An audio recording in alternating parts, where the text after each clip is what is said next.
Quand on apprend ce que c'est qu'une résistance, on peut être surpris par le fait qu'elle fait chuter la tension à ses bornes, mais que le courant qui la traverse reste le même avant et après l'avoir traversée. Alors qu'on trouve des fois des définitions de la résistance comme ceci. On dit que la résistance, c'est la propriété d'un matériau à ralentir le passage d'un courant électrique. Bon, pour être plus précis, c'est plutôt ralentir le passage des charges. Et quand on dit ralentir, c'est ralentir sans stopper. C'est-à-dire que les charges vont se déplacer et arriver au matériau résistant. Ils auront du mal à se déplacer, mais ils se déplaceront quand même. Et surtout, la quantité de charge entrante sera égale à la quantité de charge sortante. C'est-à-dire qu'il n'y aura aucune accumulation de charge au niveau du dipôle. Une bonne analogie pour comprendre ça, c'est d'imaginer une rivière qui atteint un point où elle s'élargit. Par exemple, un lac.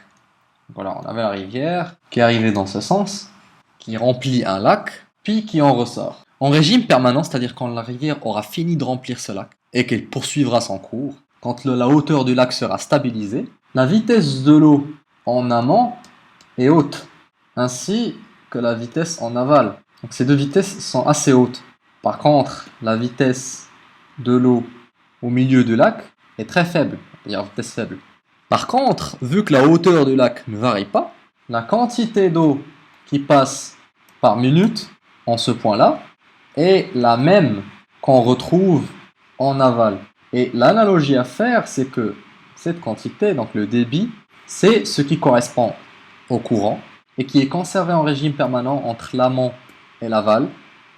Par contre, la vitesse de l'eau est ralentie durant le passage par la partie lac.